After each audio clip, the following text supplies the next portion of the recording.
Então, pessoal, estamos de volta com mais uma aula de filosofia.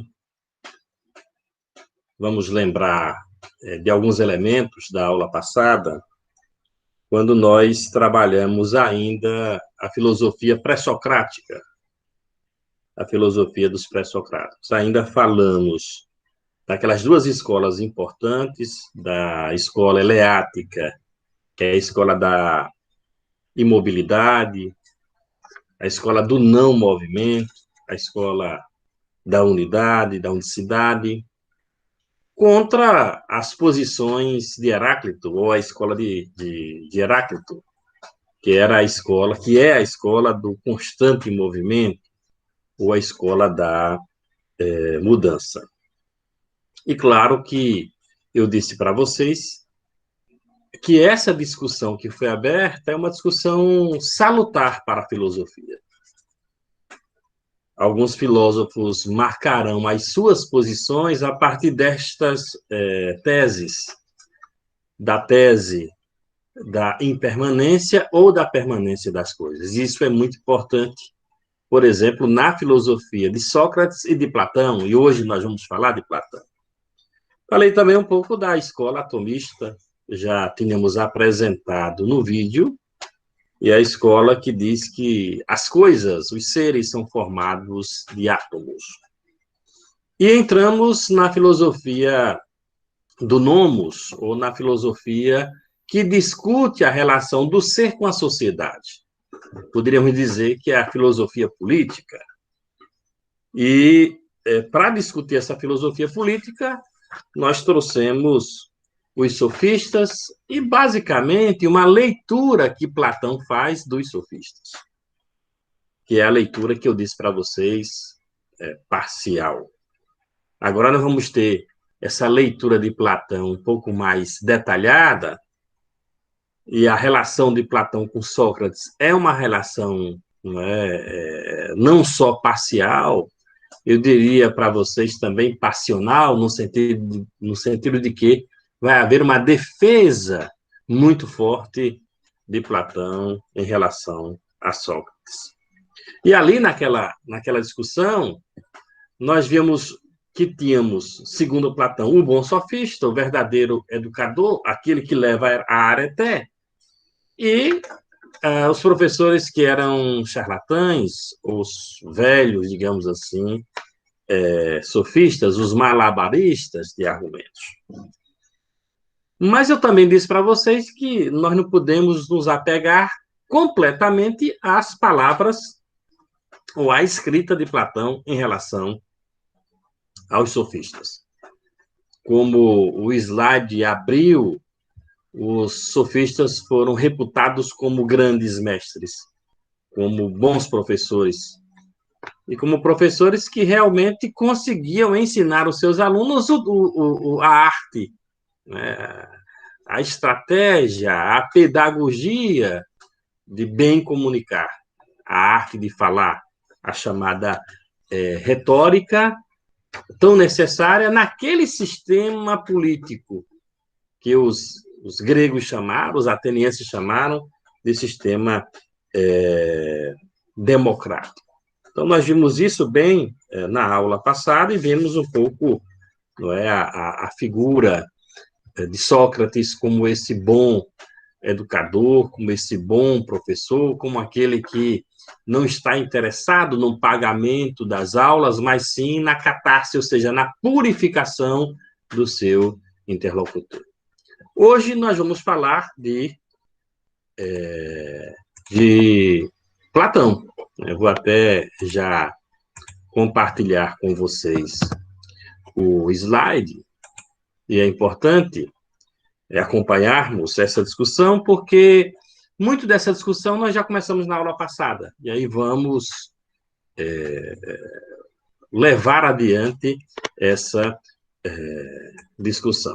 Eu diria para vocês que nós teremos aqui na discussão de hoje o projeto político e também, certo, o mundo das ideias, ou seja, uma discussão sobre o conhecimento. São dois aspectos desta filosofia platônica que o texto, neste caso, ele vai abordar. Platão e as ideias. Veja, Platão, ele nasceu em Atenas, não tem aí uma data certa, 428 ou 427 a.C. Morreu, não é, ali entre 348 ou 347, não tem também uma data fixa.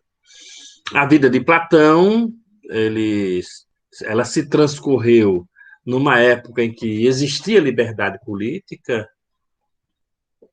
também não só liberdade política, mas poderíamos dizer que ali tinha um apogeu econômico, estava numa situação, Atenas estava numa situação e a própria Grécia numa situação muito confortável.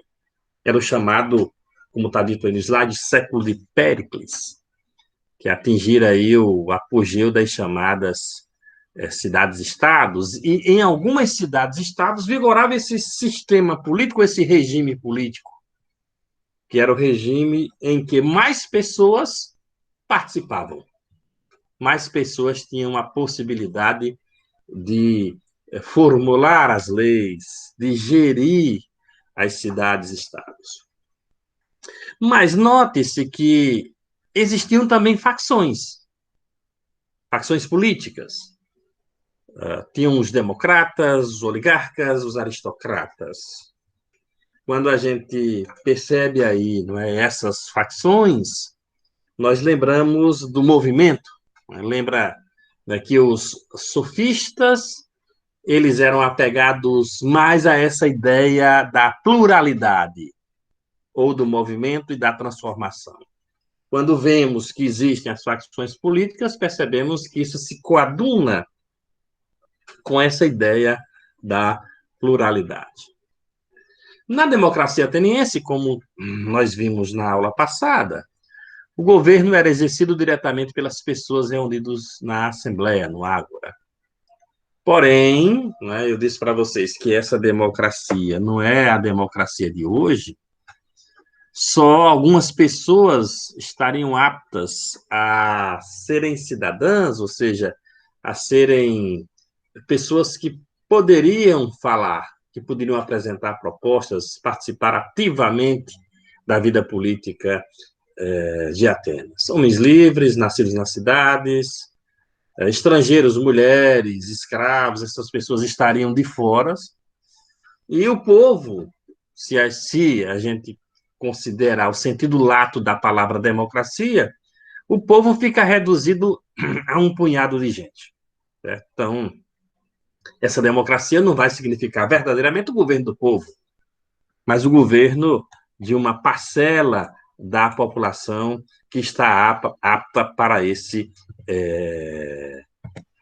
exercício. Coisas que vão afligindo Platão, coisas que vão fazendo com que Platão, ele, ao acompanhar essa vida política de Atenas, ele começa a se interessar por política, enquanto filósofo, e comece a preparar uma proposta ou um projeto político para a cidade em que ele vive.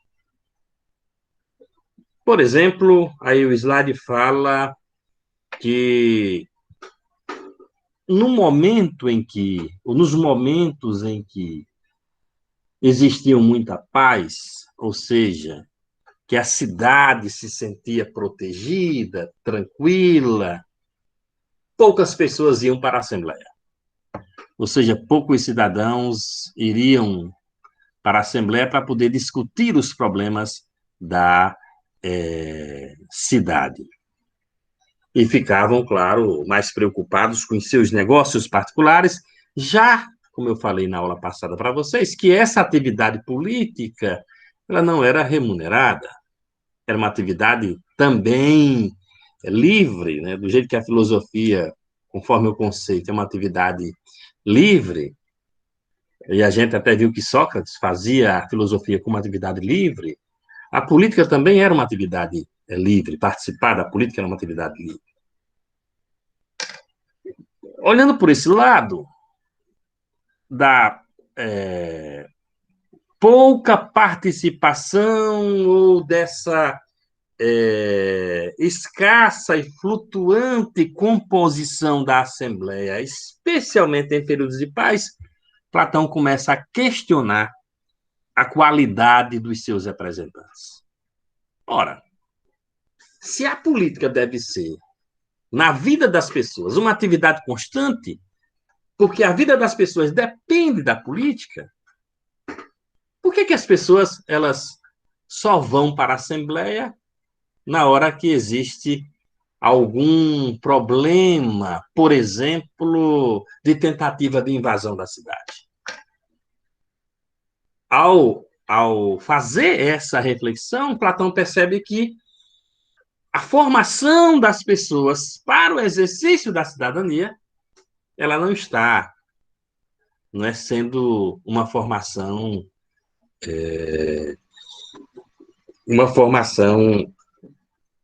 que dê resultados constantes e práticos. Então, não está sendo uma boa formação, está sendo uma má formação.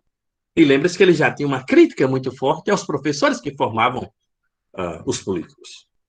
Portanto, não é, essa flutuante e escassa participação dos cidadãos na Assembleia preocupa Platão. Ele começa a observar e fazer uma crítica. Além disso, outros fatores contribuíram para a estabilidade dos rumos da política, como, por exemplo, nesta Assembleia escassa de gente, com uma população flutuante, fazer sorteio para a distribuição dos cargos públicos, para o exercício de certas funções. Imagine, né? Vocês já tem uma população ali, um grupo que não tem uma boa formação, que se forma mais na técnica de discursar, mas no gerenciamento não. E essas pessoas estarão ali colocando o seu nome para sorteio para poder preencher os cargos públicos. Isso também perturba a cabeça de Platão. Uma outra coisa é a estabilidade. Veja, a primeira coisa, a Assembleia não é que tem uma não constante participação das pessoas, dos cidadãos. A segunda coisa, essa tiragem de sorte. E a segunda coisa, a tiragem de sorte. A terceira coisa, a estabilidade ou a instabilidade. Ele via, por exemplo, que no regime militar de Esparta, ou até mesmo no Egito, havia maior estabilidade do sistema político.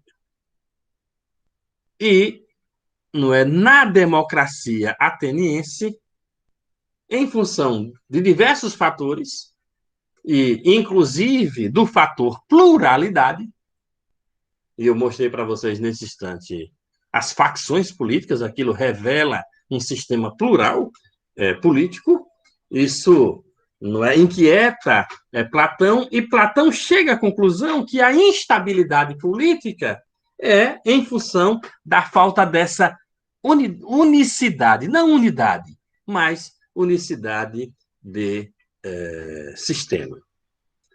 Então, essas coisas vão fazendo com que Platão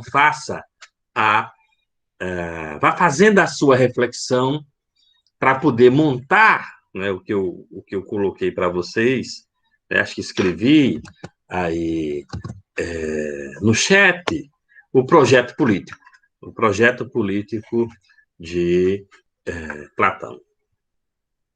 Depois vem, né, acho que já o quarto elemento da inquietação de Platão, a questão do uso da fala. Em cada sessão, após a leitura da pauta, era pronunciada a forma tradicional. Quem pede a palavra? Hoje a gente poderia dizer, né? A palavra está franqueada. E aí Quem quiser falar, pode falar.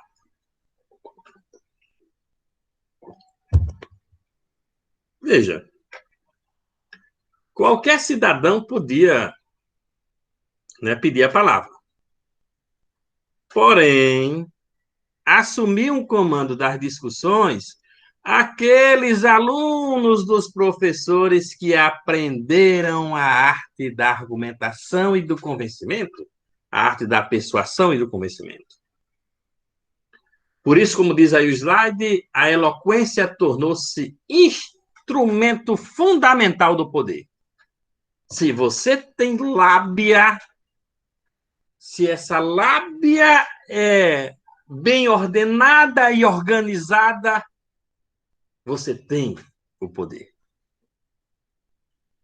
E o grande orador que também fosse homem de ação poderia transformar-se no verdadeiro governante. E aí, como diz o slide, tem o exemplo de Péricles. De novo, aquilo que eu falei para vocês, não é? Na aula passada, acho que falei nas duas últimas aulas, usei esse ditado, vou usar esse ditado de novo, Ave Maria, não é? Não é nem bom ditado, porque a pessoa, quando está com fome, é ruim que só, não é? É o encontro da fome com a vontade de comer. Ave Maria, né? E eu só tomo café depois de terminar a aula, ainda tem isso. Veja, aqui, como diz aí o final do slide, não é? Acorreram para Atenas professores de retórica, os sofistas, né? Que tinham o ensinamento, que se apresentavam como sábios e capacitados para preparar os jovens que queriam participar da política. Então, você tem um sistema democrático que permite a participação, tem os jovens que querem participar e os professores que querem ensinar, né? Aquele velho ditado que eu não vou repetir, porque, não é? Vai me dar fome. Ainda jovem, Platão se interessou pela filosofia, né? Antes de ter esse projeto político, porque o projeto político de Platão é um projeto filosófico, é dentro dessa experiência de vida filosófica dele. E ele foi um aluno de Sócrates, encontrou Sócrates. Quem era Sócrates? Um cara conversador, não é? Um perguntador. O autor coloca até essa palavrinha interessante aí, vagabundo loquaz. Que danado é isso, né? Ou seja, é uma pessoa inteligente, né? Uma pessoa que, claro, não é vagabundo, mas nesse sentido, não é perambula, caminha, dando ensinamento. Sócrates era aquele sábio, como nós vimos no vídeo da aula passada, não é, que dizia que não sabia, mas ele era o homem mais sábio, porque a pitonisa do oráculo disse: você é o sábio dos sábios. E vocês lembram que ele achava que os sábios eram aqueles que tinham profissões. Aí ele foi, não é, perguntar a algumas pessoas que já eram formadas, tinham as suas profissões, e as pessoas sequer deram ouvidos aos seus questionamentos e às suas perguntas. Aí ele entendeu que era ser sábio. Ou seja, sábio não significa ser soberbo. Sábio significa ter sabedoria e não arrotar arrogantemente essa sabedoria. É ser humilde com essa sabedoria. Daí a grande frase, só sei, que nada sei. E, como também foi dito naquele videozinho que nós vimos na aula passada, a missão que o Sócrates tinha, não é lá prenunciada pelo oráculo de Delfos, que era do autoconhecimento, depois a outra frase, que é uma frase também marcante, que é a frase do autoconhecimento: conhece-te a ti mesmo, porque não dá para você ensinar sem você saber quem você é. Ou não dá para você caminhar, seguir os passos adiante, se você não olha para dentro de você. Então, primeiro você precisa olhar para dentro de você, perceber os seus limites, as suas imperfeições, as suas fraquezas, porque Sócrates trabalhava com essa ideia do autocontrole. E ele entendia e acreditava que se a pessoa se conhecesse, controlava os seus atos. Daí seria uma pessoa, em tese, melhor. Mais tarde a ciência vai dizer que não, mas a ideia socrática é essa. É o autoconhecimento para o autocontrole, ou seja, para haver esse controle.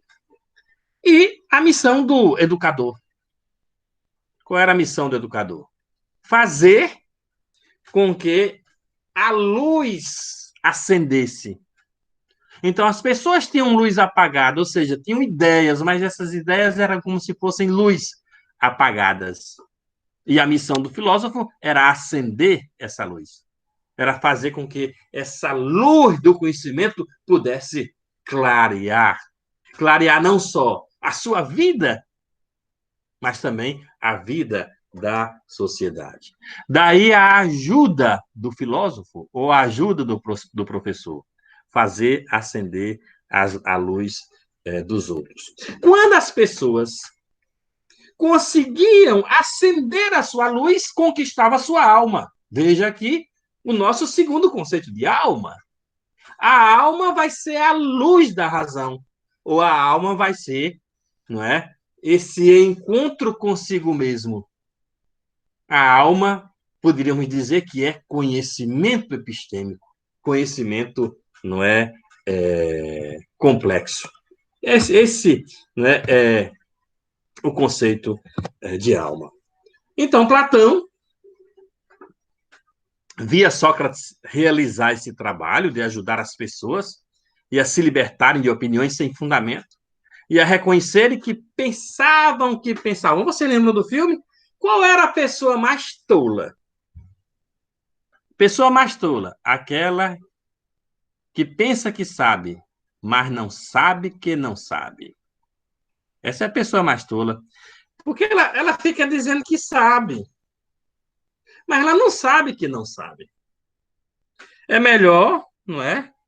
Nós sabemos que não sabemos e aí procurarmos saber. Só sei que nada sei. Daí eu procuro saber. Não é? Portanto, tolo ou tola é aquela pessoa que pensa que sabe, mas não sabe que não sabe. Portanto, como eu disse para vocês, o final aí do slide deixa isso claro. A função do filósofo, a função do educador, que é uma função muito mais abrangente, eu diria para vocês, que aí é onde está a diferença do professor para o educador, não é? O educador tem essa função de dar a luz, de fazer com que a pessoa se encontre. O verdadeiro educador leva, como foi dito aí num determinado slide da aula passada, leva a areté, ou seja, esse autoconhecimento, a luz, não é, verdadeira.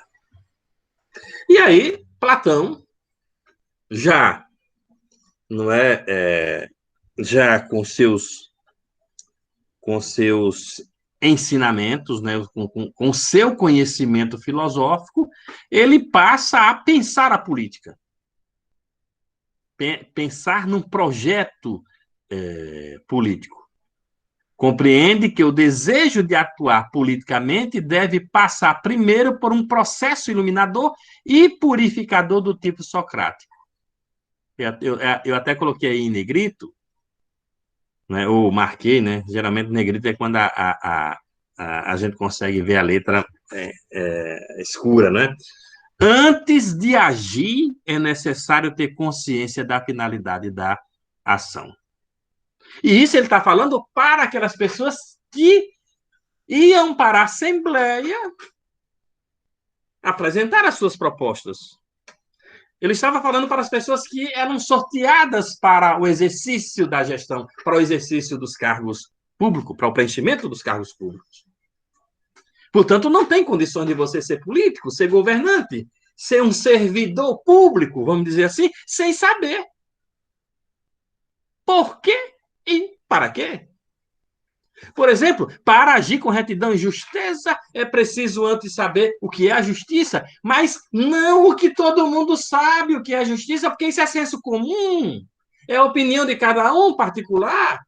Mas o que é a justiça de forma epistêmica? Porque se você conhece a justiça de forma epistêmica, essa ação justa independe de quem, né, a exerça, porque ela é o paradigma do exercício do ser justo. E qualquer pessoa realiza a mesma ação justa, porque essa ação é iluminada pela episteme, é iluminada pela verdade que não muda. Percebe aqui a importância de Parmênides nessa discussão? Essa verdade não muda. O conceito de justiça não muda. Ele é único e uno. E todos aqueles que querem fazer justiça devem seguir esse conceito. Saber que é essa medida padrão, essa justa medida capaz de medir as ações morais ou políticas individuais ou coletivas e revelar se elas são, né, realmente justas. Platão reconhece que não basta realizar uma política qualquer, insegura e oportunista.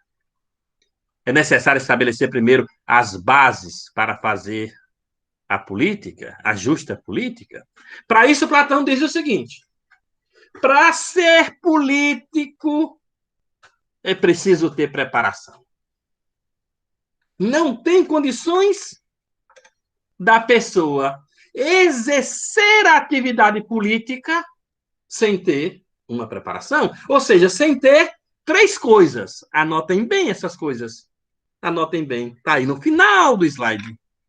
Primeiro, sem ter saber epistêmico, sem ter ciência. Segundo, não dá para fazer política sem ter ética. E o que é ter ética? É saber quando uma ação é correta e quando uma ação ela é errada, especialmente quando a ação é errada. Você precisa ter esse conhecimento para poder não cometer o erro. Então, uma ética. E você tem que ter uma maneira de fazer política. A pedagogia só tem três coisas. Aliás, essas só tem não. Essas três coisas são elementos fundamentais para o exercício da política. Ou você se prepara e se prepara epistemicamente, ou, não é? Na verdade, não tem a possibilidade de ser político. Platão diz o seguinte: para o exercício da política é necessário preparação. É necessário conhecimento formal. É preciso ter estudo. Estudo. Eu gostaria de perguntar a vocês, mas não quero que você a tela está preta assim. Gostaria de perguntar a vocês e não quero que vocês respondam agora, certo? Vocês vão me responder depois. Qual a formação mínima para uma pessoa ser político? Ou como a gente está agora já quase iniciando as campanhas políticas, qual a formação mínima que você colocaria se você fosse uma pessoa que tivesse o poder da caneta? Qual a formação que você colocaria obrigatória para a pessoa ser vereador ou vereadora? Mas antes de você dizer isso, eu quero que você diga no chat, certo? Você escreva, mas só depois. Assistam esse vídeo. Assistam e depois me digam.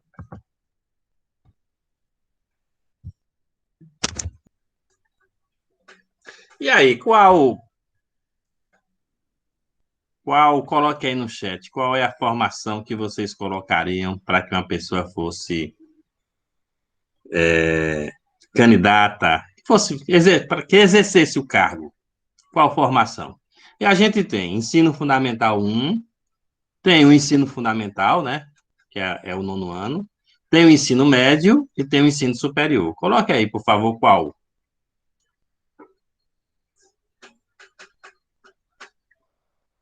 Olhe, superior, superior.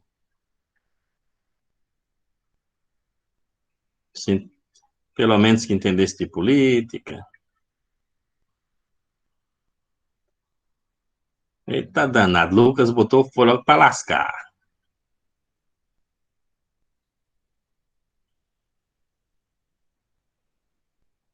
Todo mundo superior.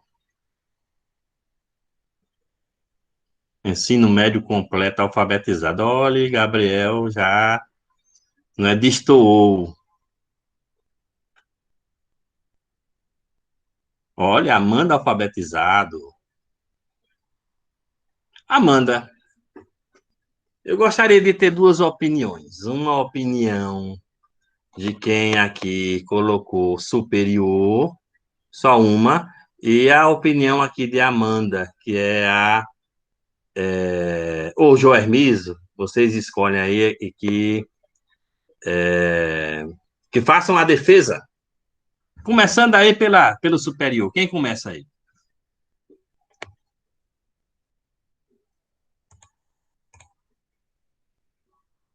Quem começa?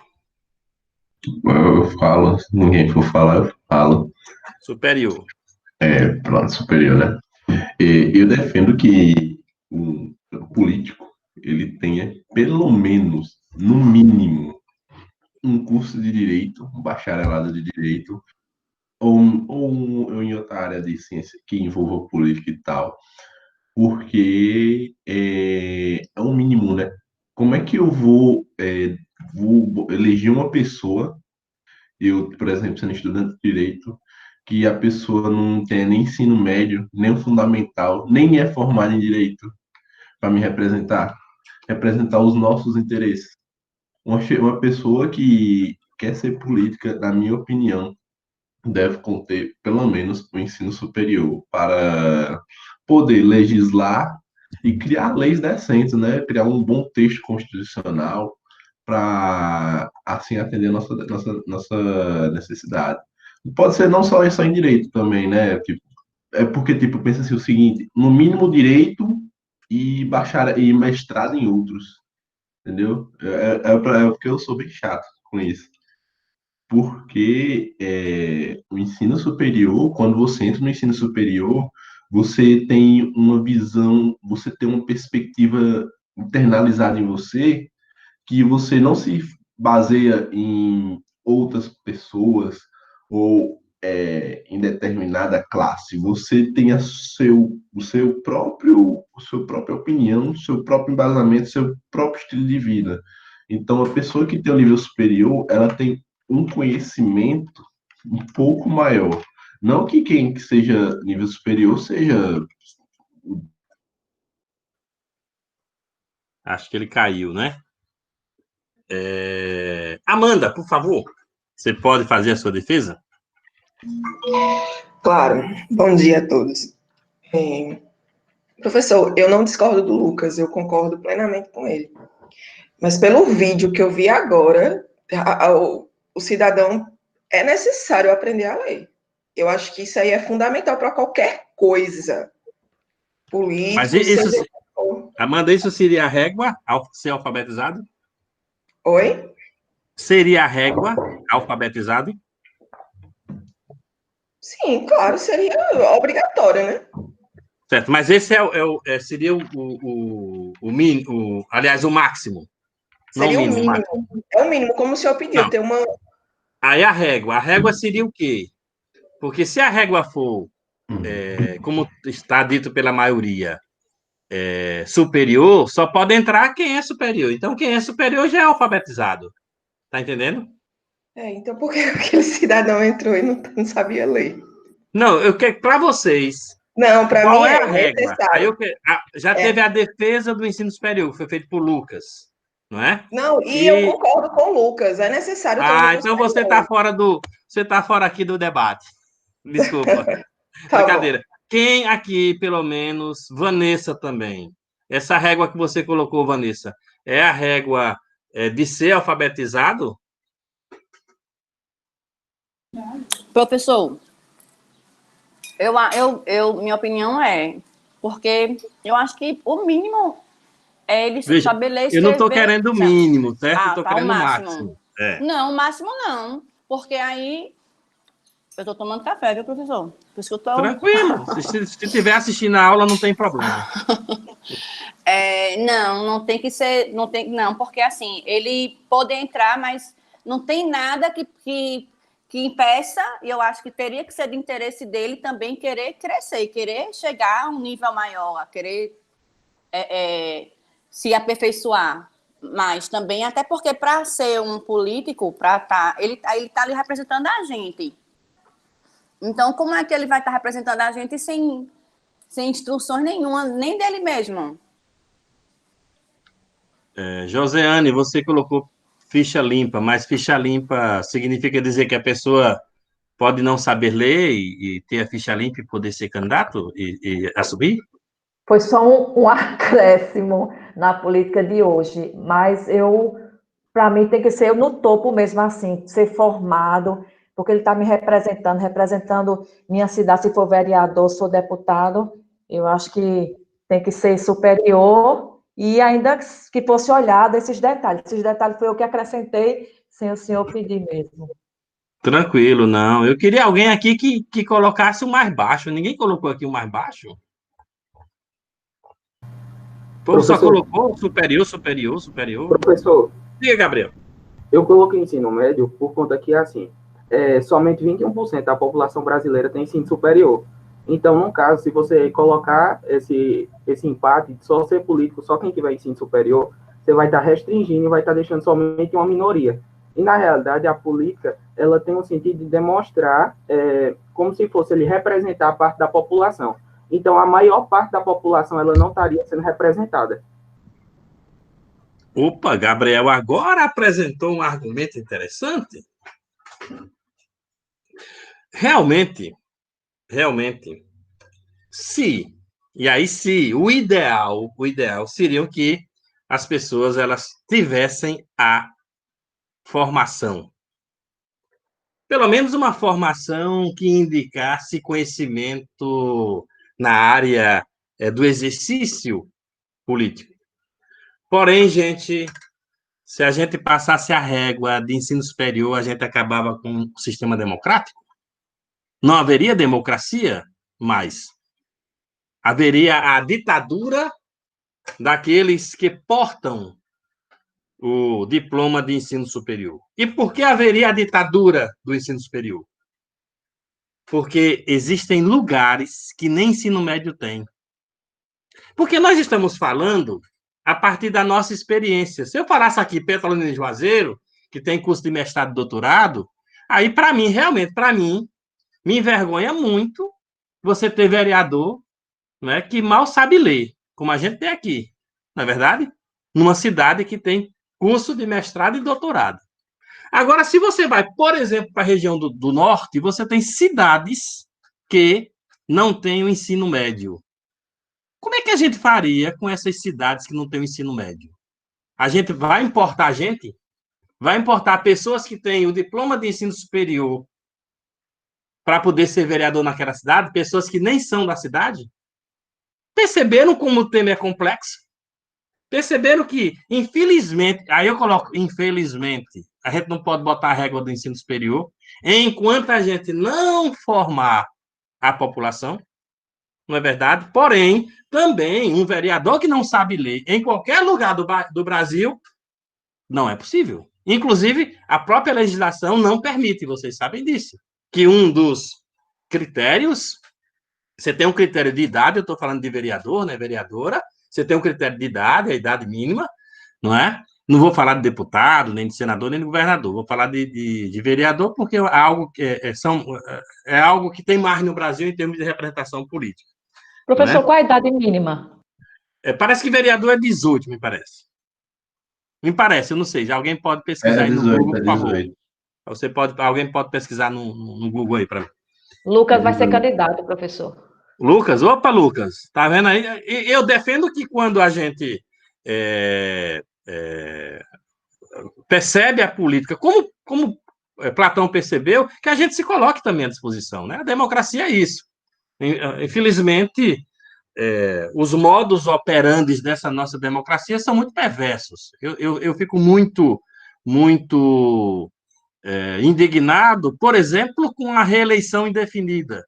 Isso, para mim, é um atentado à democracia, mas isso é opinião minha. É péssimo você ver um deputado federal dizendo que tem 10 mandatos. Não é? Ou seja, ele retirou a possibilidade de outras pessoas participarem do exercício democrático. Se não tivesse reeleição para todos os cargos, a gente diminuiria, em parte, não vou dizer que diminuiria tudo, por exemplo, a corrupção, né, no sistema político partidário, porque você vai lá e vai conhecendo todos os meandros, todas as brechas, infelizmente, não é? Se a gente proibisse essa reeleição, você tinha uma democracia mais ativa, porque mais gente estaria ali convidado a participar. Também, claro, né, fazendo limites, por exemplo, com as políticas paroquiais e familiares. É um absurdo, não é? As famílias também se perpetuam no poder político, e isso agride a democracia ou a participação de mais pessoas no exercício da cidadania. Às vezes, por exemplo, Lucas, ele quer ser, não é? Ele tem, não estou dizendo que você quer ser, viu, Lucas? Mas às vezes você quer ser, você tem toda a possibilidade de ser.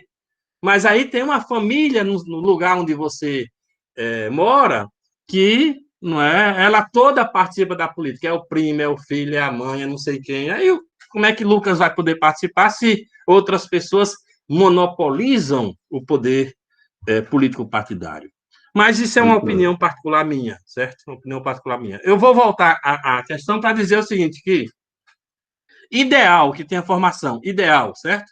E aí eu concordo com todo mundo aí nessa coisa do ideal. Real, não é? Nós, infelizmente, aí é um problema de gerenciamento político do Brasil, e não é desse governo, são de todos os governos que já passaram até hoje, né? Desde o tempo que o Brasil ficou independente, não é? Que é um problema da formação educacional, da formação técnica e educacional da população. Nós ainda temos hoje no Brasil programas de alfabetização de jovens e adultos. Isso é uma vergonha para um Brasil, né, que tem aí mais de 200 anos de república. Por exemplo, 200 anos de república? Né? Não. Pouco mais de 100 de república e mais de 200 anos de independência. Então, quando eu disse para vocês que era a ditadura do ensino superior, né, pode parecer que foi muito forte, né, muito enfado da minha parte, mas não vou tirar a palavra ditadura, que eu também não gosto dessa palavra, não. Né? Mas seria, digamos assim, não reduzir a participação de mais gente em função das pessoas não terem, certo? Não terem o ensino superior, e não tem porque não é porque não quer, porque outra vez estava fazendo esse debate e os alunos dizendo, não, mas por que não procurou fazer? Por que não procurou estudar? É porque tem região que não tem. Esse é o problema, né? Tem região que não tem. Se tivesse, aí sim, aí não, peraí, ainda tem, a galera está com preguiça, colocando preguiça aqui aleatoriamente. Está com preguiça de fazer, então, né, vamos obrigar que seja assim. Mas, infelizmente, no Brasil, a gente não pode passar essa régua, não é? Porque se passar régua, a gente reduziria, certo, a participação de mais pessoas no processo democrático. E, claro, então, como eu disse para vocês, né? Mesmo com esse quadro, não é? O sistema democrático tem as suas falhas quando você tem grupos que dominam. Quem for aqui de cidade pequena, né? Quem for aqui de cidade pequena sabe que geralmente são duas famílias, né? A situação é a oposição que domina uma cidade, infelizmente. E uma cidade não se reduz a duas famílias, não é? Josiane, você ia falar. Então, o ideal é que tenha formação. E o real, que isso é... Não, o real hoje é a alfabetização. O real. Ok. Não é? O real que eu digo como legislação. Como legislação. Não é? Mas, claro que Josiane poderia ser um pouco mais. Senão a gente vai ter... não, né? Nós temos aquele exemplo de câmera que eu mostrei para vocês. Não é? Aquele exemplo é uma pessoa ainda pouco alfabetizada. Ela deve ter passado no teste da alfabetização, né? Mas eu creio que deveria ser um pouco mais, certo? Um pouco mais do que alfabetizado. Mas o É real é aquela, alfabetizado. é aquela situação de Tiririca naquela época, né? Que sabe ler, não Exatamente. sabe Você ler. lembra, né? Que ele teve que fazer o teste, né? Teve que fazer o teste. E aí nós vamos ter os tiriricas da vida, não é? Ocupando esses espaços. E aí, veja, o Tiririca ocupou um espaço que é muito maior, não é? Maior no sentido de da gente pensar, não é a ordem geral da nação, porque nós estamos falando da Câmara Federal, a gente não está falando de. Não estou desmerecendo a Câmara de Vereadores, de jeito nenhum, né? Não é desmerecimento, mas estou falando que são nas câmaras legislativas em Brasília, o Senado e a Câmara Federal, que as leis elas são constituídas para toda a nação. Então, ali aqui, não é, os critérios poderiam ser um pouco mais, não é, um pouco mais exigentes.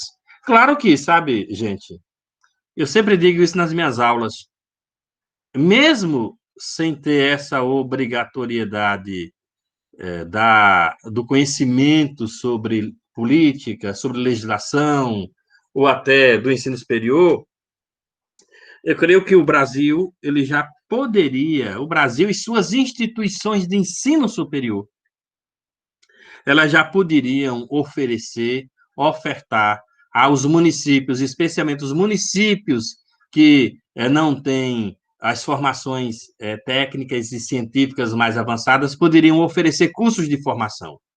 E aí, claro, a gente poderia começar, por exemplo, se eleger o vereador, antes do exercício do mandato, tem que fazer um curso. Quem vai oferecer o curso? As universidades públicas, que deveriam estar contribuindo, certo, mais com a democracia no nosso Brasil, né? Às vezes a universidade contribui de um lado, mas não contribui de um outro, não é? Portanto, as universidades poderiam oferecer cursos para os vereadores poderiam ser obrigados, não é? Depois de eleitos, a fazer esse curso para saber o que é, não é, o exercício do mandato.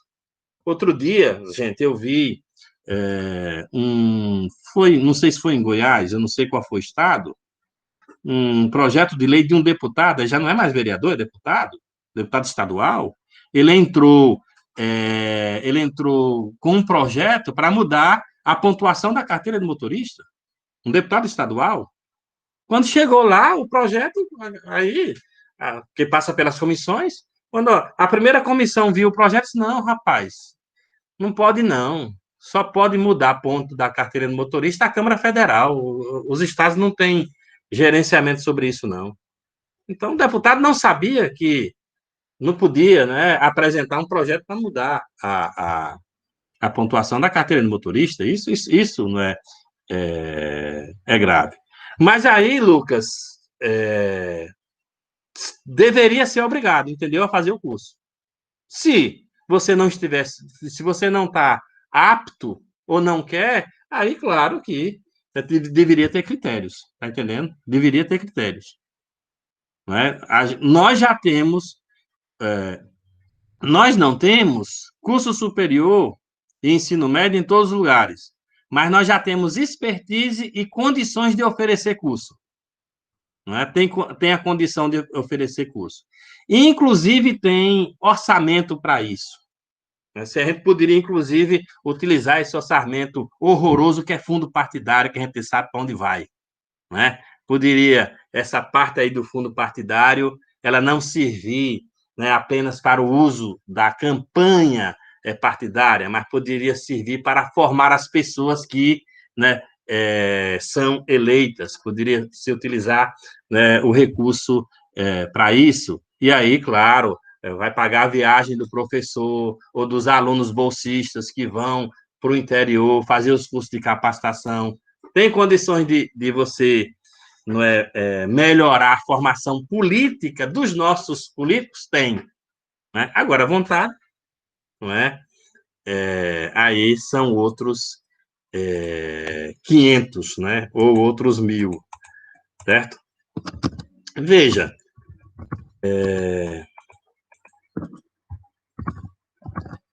Vou projetar aqui o slide para continuar, né? Que essa discussão é uma discussão ótima, né?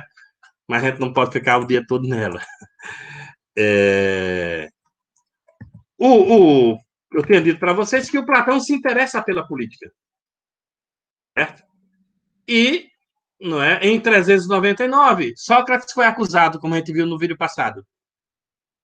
E teve, não é, as acusações, descrer dos deuses tradicionais e corrompimento dos jovens.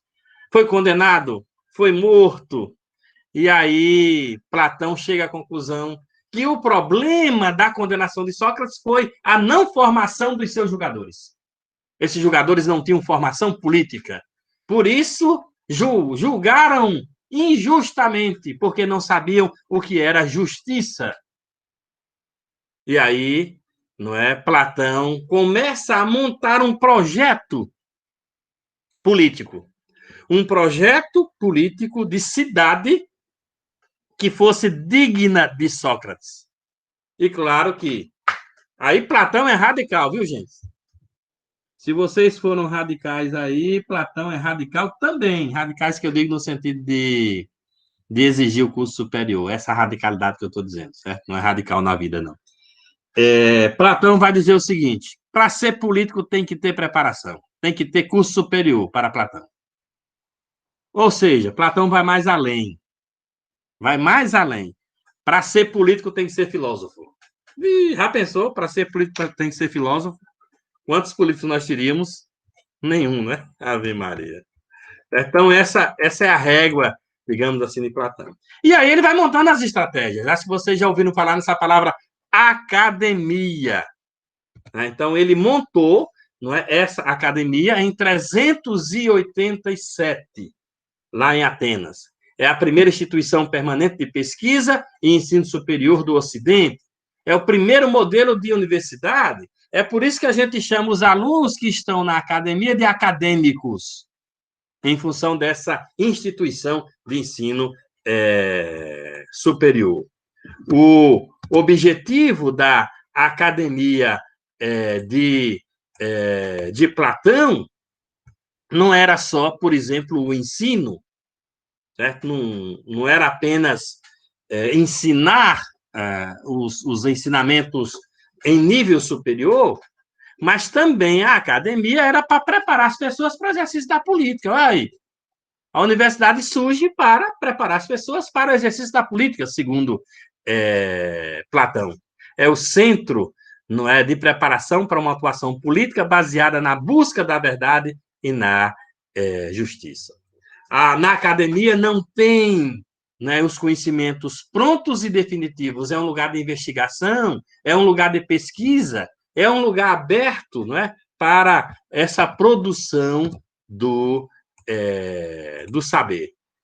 Portanto, não é, o conhecimento na academia é o exercício permanente para conhecer mais e melhor. Não pode ser uma doutrina fixa, rígida, uma investigação sempre aberta, viva, inquieta, insatisfeita. Isso é o que se pretende nessa academia. É uma filosofia com amor ao saber. E tem uma palavra aí, né, que é interessante, essa palavrinha, tenta encontrar, é ginástica do espírito, está bem no meio do slide, ginástica do espírito. O que é isso? Significa dizer que no ensino superior, na academia, você vai ter que ter esforço intelectual e vai doer, ou seja, você vai cansar a mente, porque os assuntos são difíceis. É a ginástica do espírito. Mais do que uma filosofia que se fecha em torno de supostas verdades, um filosofar que se abre sempre para novas possibilidades.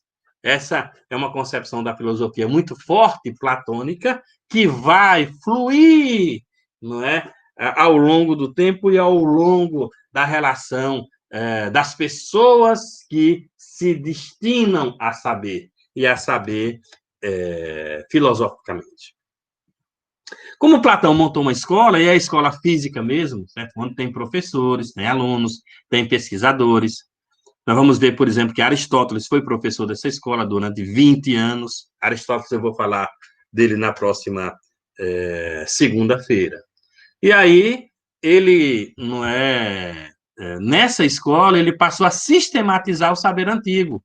Eu disse para vocês, não sei se disse, alguém me perguntou na segunda-feira passada, não sei se foi nessa turma, aliás, foi na turma da noite, que Sócrates não tinha deixado nada escrito, como também muita gente, muitos filósofos do passado, eles não escreveram.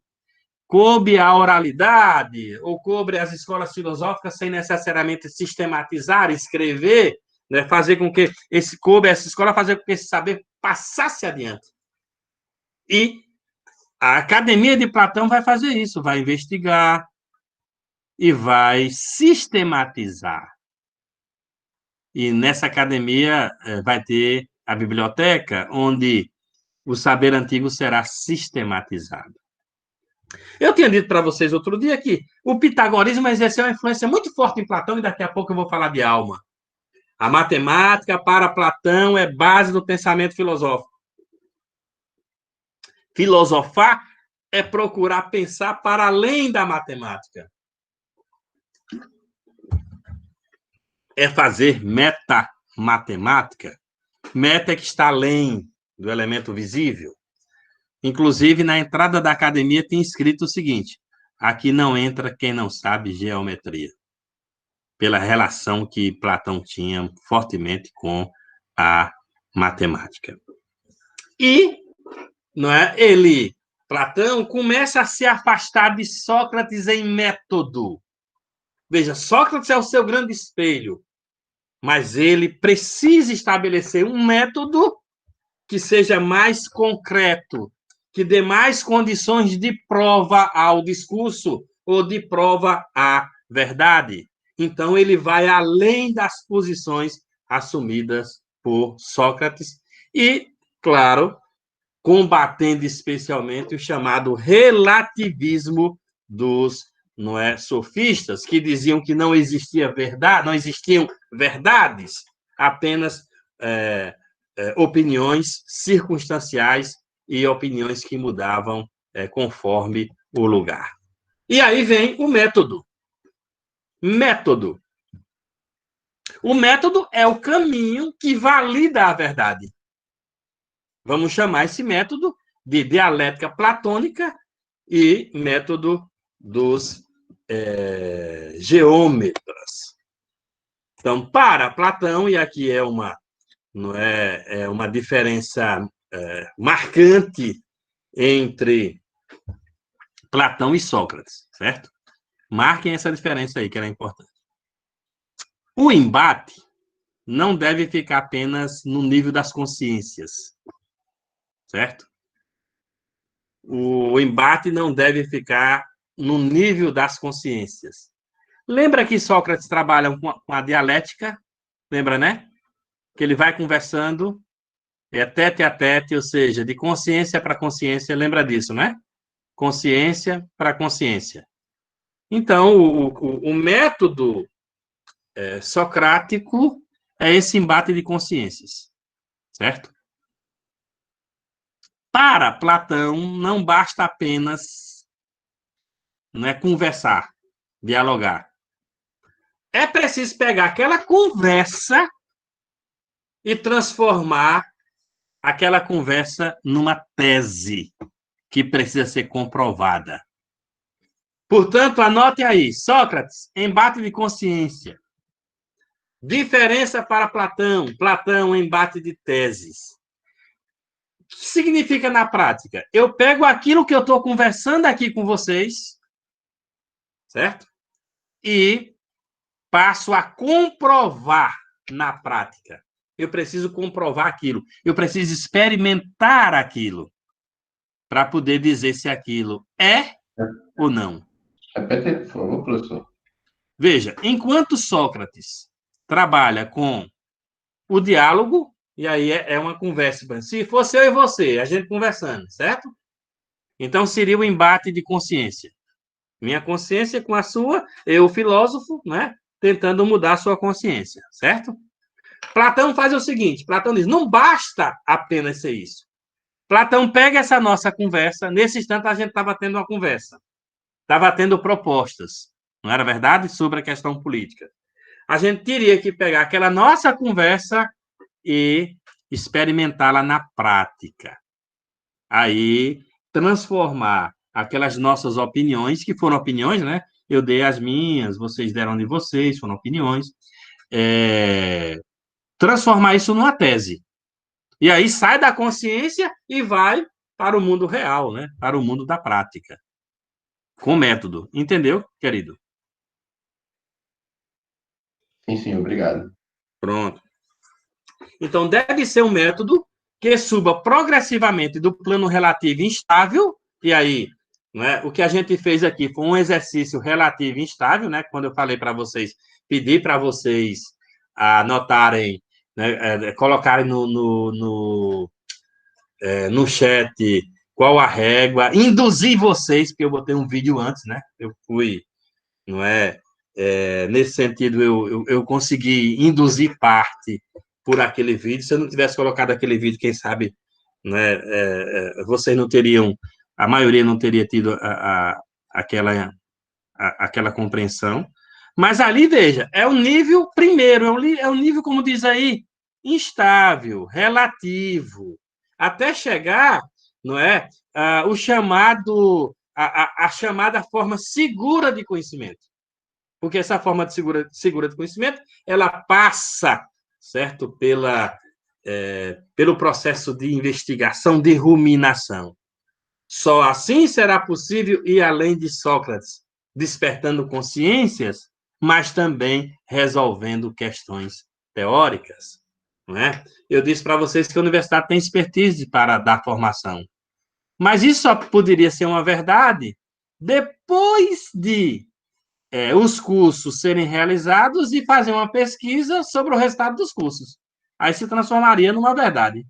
Né? Ou seja, as universidades, elas promoveram cursos de formação política, e o resultado das legislaturas nas câmaras de vereadores foi melhorado em 30% ou 40% em relação à apresentação de projetos políticos para a cidade.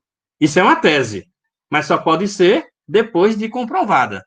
Perceba que é diferente essa verdade daquela verdade que eu pronunciei aqui, que foi a verdade. Se a universidade montar o curso de formação, melhora os vereadores. Isso é uma doxa. Estão percebendo?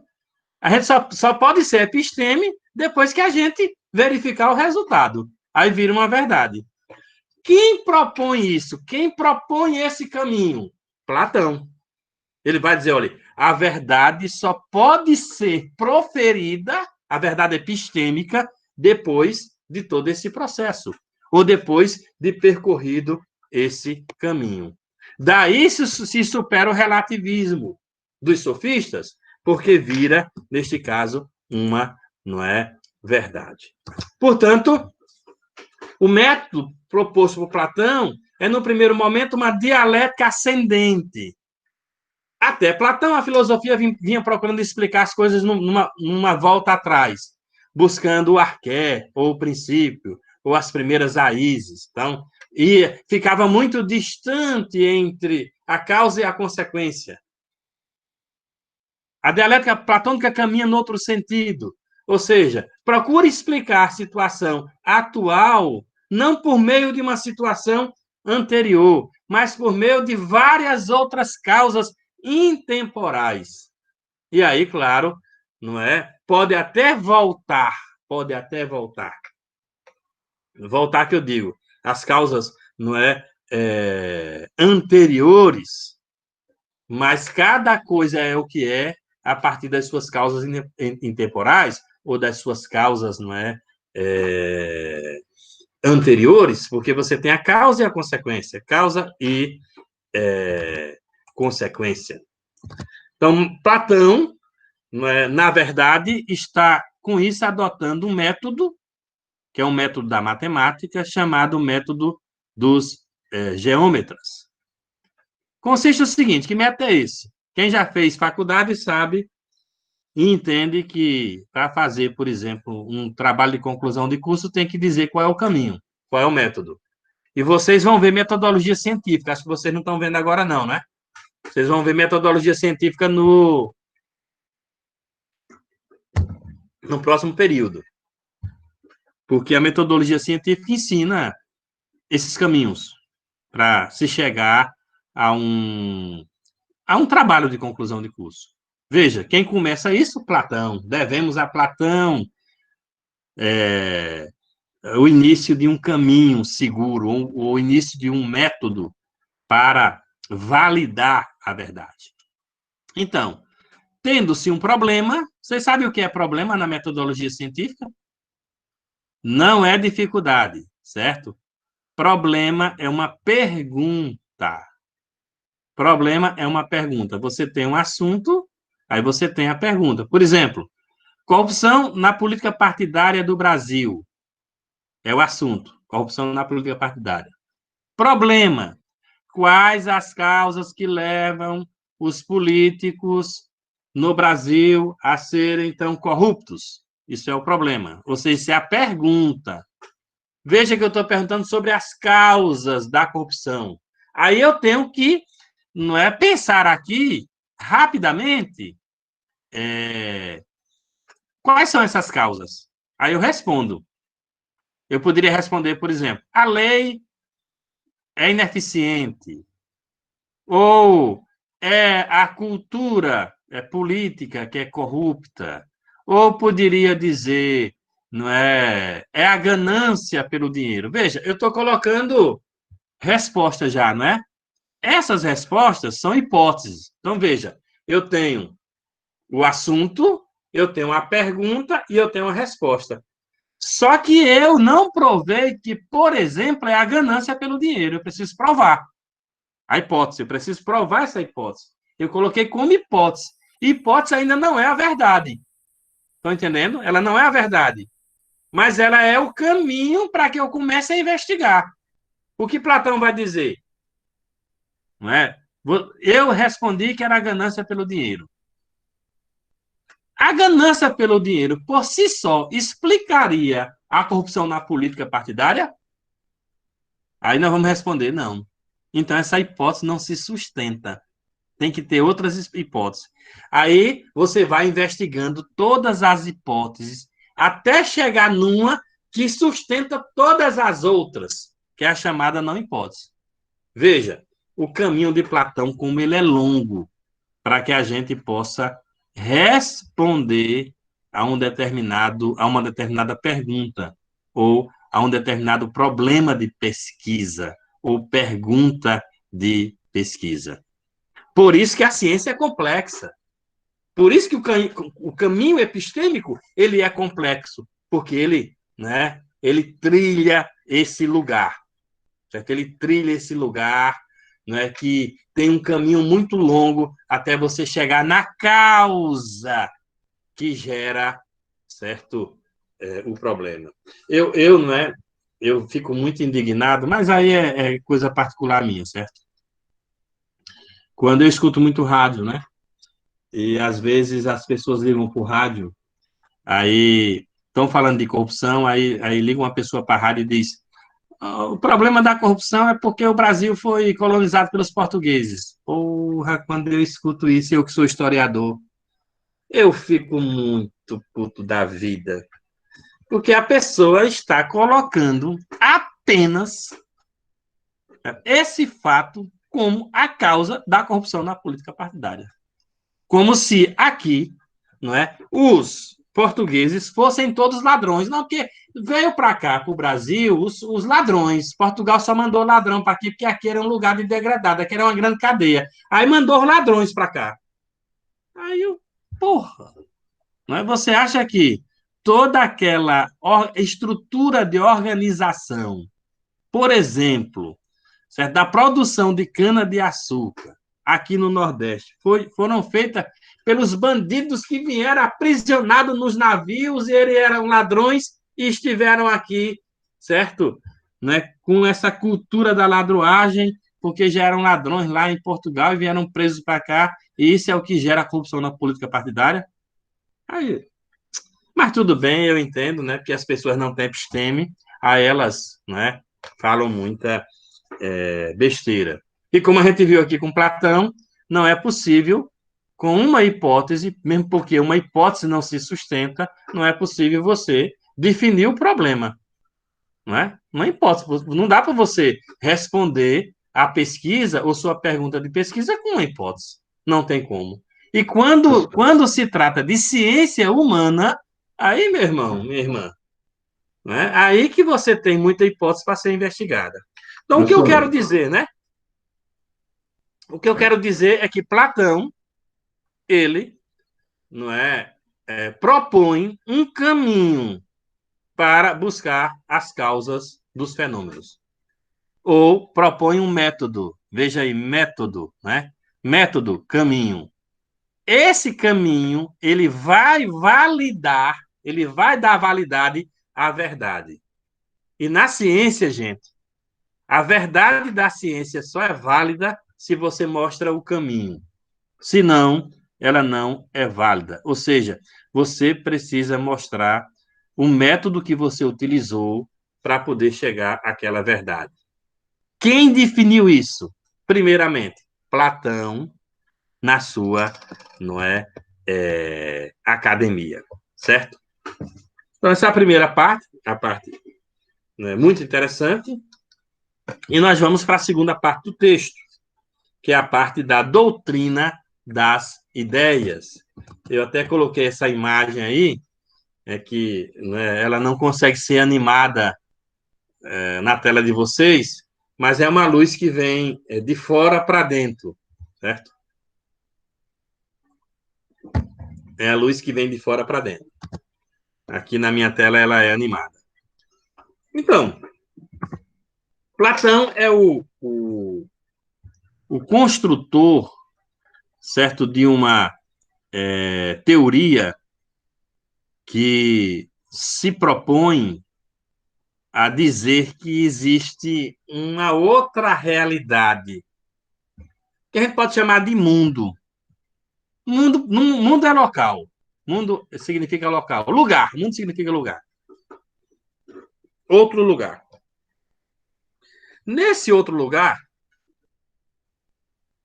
existem, para Platão, as formas, ou as essências, ou as ideias das coisas. Essas formas, elas são eternas, são imutáveis, fixas. Lembra do modelo de Parmênides, né, da escola eleática, elemento fixo. A essência cadeira, eu falei dela para vocês aqui, né? A cadeira, a essência dela, ela é fixa. A essência não muda. Então, essas essências, elas estariam num lugar. Todas elas, certo? Em um lugar. Vamos chamar de mundo. Ele é conhecido como... Essas essências são conhecidas como o mundo das ideias, certo? O mundo das ideias. Embora Platão as chame também de ideias, elas não existem na mente humana, como conceito ou representação. É difícil você ter isso como conceito de representação. Não dá para você descrever, não é, uma essência, que é a coisa em si, né?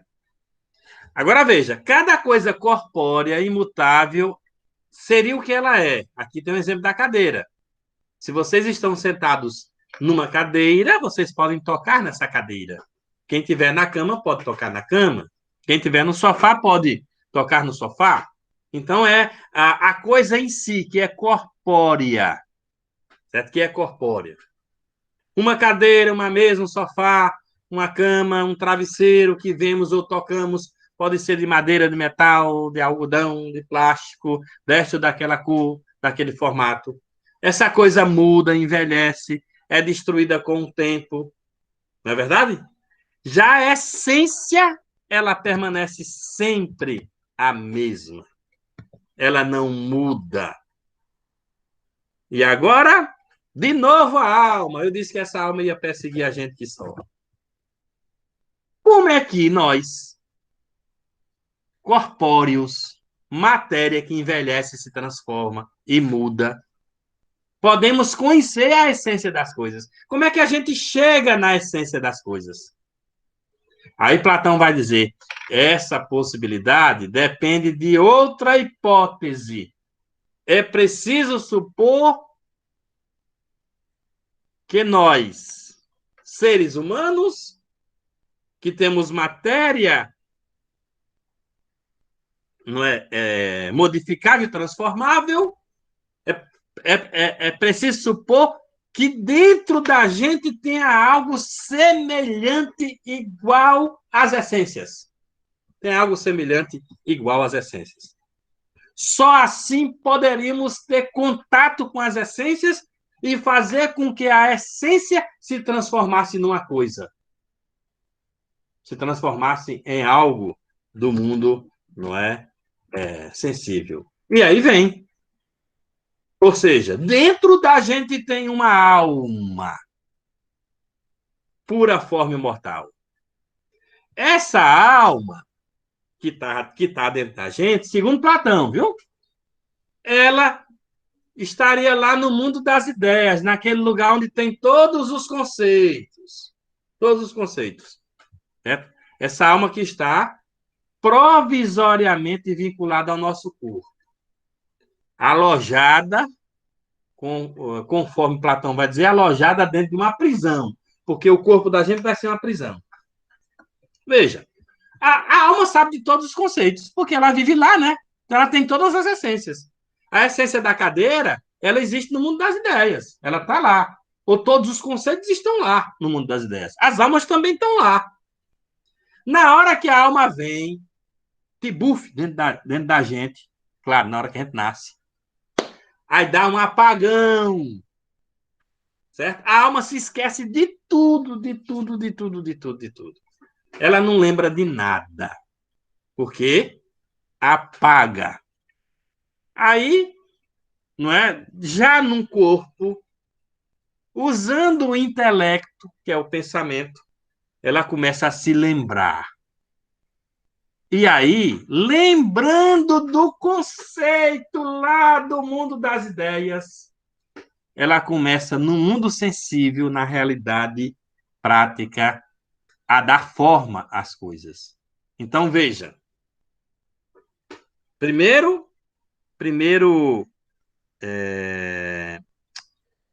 conclusão. Todos os conceitos já existiam antes das coisas. Certo? Todos os conceitos já existiam antes das coisas. Aonde? No mundo das ideias. As almas viviam com esses conceitos, ou vivem com esses conceitos para Platão. Quando a alma vem, que entra no bebê, ela esquece tudo. E aí ela vai, com o esforço intelectual, com a ginástica do espírito, ela vai se lembrando. E aí ela vai dando forma às coisas. E aí tem um negócio interessante no final desse slide. Para Platão não existe conhecimento. Certo? Primeiro, porque o conhecimento não é daqui. Então, se não é daqui, não vai existir aqui conhecimento. Então, não tem conhecimento para Platão. Coloque 2 letras antes da palavra conhecimento. Coloque a letra R e a letra E. Reconhecimento. Então, nada que nós fazemos aqui para Platão é conhecimento. Tudo que a gente faz aqui é lembrança. Tudo que a gente faz aqui é rememoração, é remissência, é retorno. Certo? Não existe conhecimento aqui. Existe reconhecimento. Como é a escalada desse conhecimento? O conhecimento, o reconhecimento das coisas não é feito de forma direta e imediata. É preciso percorrer várias etapas. Na República, Platão descreve essa escalada que leva, afinal, as ideias ou as essências através de etapas sucessivas. A cada tipo de objeto corresponde uma forma ou uma etapa de processo do conhecimento. Parte do mais obscuro e instável até a máxima clareza, até a máxima segurança. Cada etapa remete a que lhe é imediatamente superior e nela se sustenta e se aclara. A verdade não é dada no início, é prometida para o final. E depois que todo o caminho ascendente for percorrido, depois de vencidas todas as etapas intermediárias, aí você conquista o saber. Conhecimento para Platão não é dádiva gratuita, Não é aquela ideia que a gente tem, que a gente recebe de graça de Deus. Para Platão, é um processo de conquista. São feitos em etapas. Né? E aí você vai conseguindo conquistar ao longo, não é, do tempo. Tem um detalhe, não vai dar para eu passar o vídeo aqui, mas vou deixar o link para vocês assistirem o vídeo.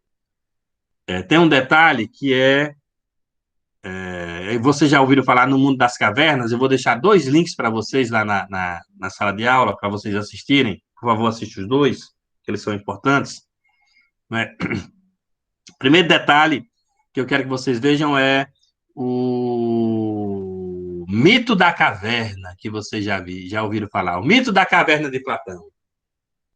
Ou seja, a luz do conhecimento está fora da caverna, está no mundo das ideias. Então, é preciso você sair dessa escuridão nebulosa que é o senso comum, para percorrer essas etapas do conhecimento e chegar à luz da verdade.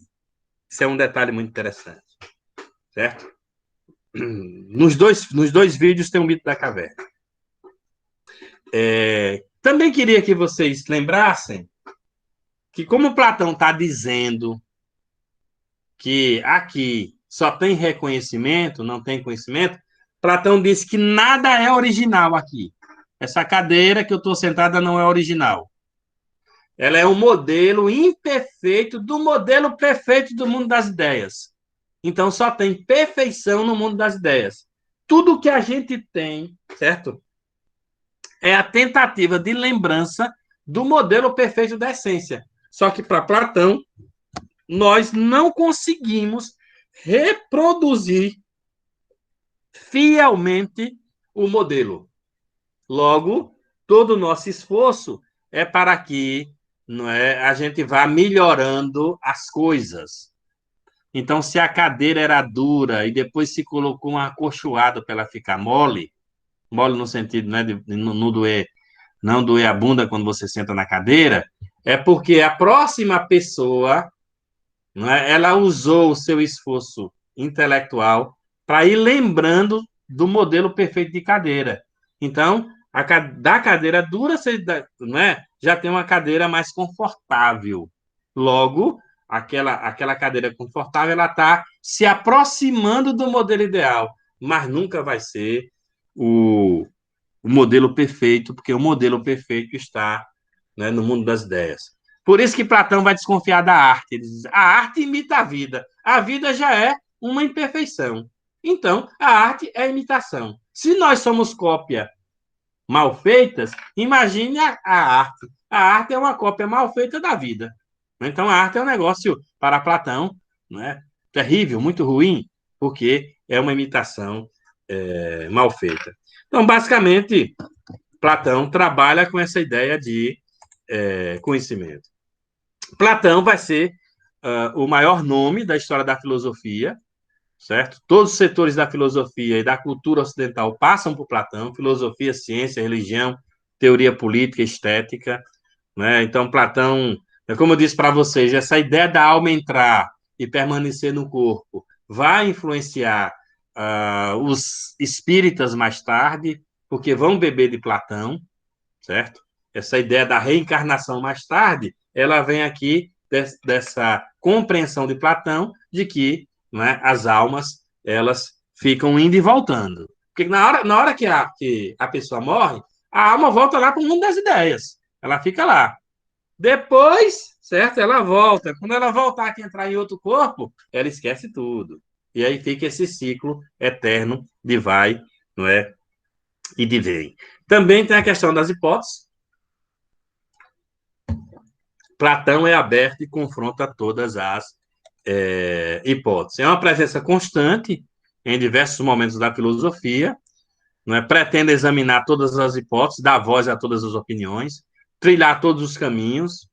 A filosofia é um amor à sabedoria, de certa forma, esse mundo das ideias vai ser importante porque vai abrir uma discussão sobre o conhecer, o que é o conhecimento.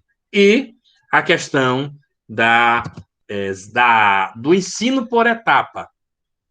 Veja que Platão, ao dizer que a nossa formação e a nossa sabedoria, ela ocorre por etapas, né, montou em tese o tipo de ensino que a gente tem hoje. Nós nos formamos hoje por etapas, né? Você tem lá o maternal, tem o prezinho, não é verdade? Aí tem o Fundamental 1, Fundamental 2, o ensino médio, o ensino superior. Aí tem a pós-graduação, que é os cursos que você faz depois da graduação. Pós-graduação é especialização, mestrado, doutorado, certo? Isso são pós-graduações. Platão disse que o ensino vem assim. Para Platão, quanto maior for essa escada que você vai percorrendo, quanto mais alta essa escada, mais formação você tem. Mais complexa é a formação. Então, o ensino superior já é mais difícil que o ensino médio. Não é? A especialização é um pouco mais difícil, o mestrado e doutorado mais difícil ainda, porque é a escalada do conhecimento. E, para cada etapa do conhecimento, você comemora, porque você conquistou o saber. É por isso que a gente tem formatura. Por que a gente tem formatura? Existia formatura de ABC, formatura, não é, do ensino fundamental, formatura da 8ª série, que antigamente era 8ª, hoje é o 9º ano. Tinha a formatura do ensino médio, a formatura em direito, que a pessoa gasta o que não tem para poder, né, comemorar 5 anos, não é, em uma noite de cachaça, e aquela noite de cachaça foi 20 mil reais, e a pessoa pagou 20 mil reais numa danada de uma festa, não é verdade? Porque quer comemorar a danada da vitória, que é a vitória do saber. Então, basicamente, Platão é isso, minha gente. E eu vou deixar os links lá na sala de aula. Eu vou deixar aqui também, vocês podem aí já anotar, por favor, certo?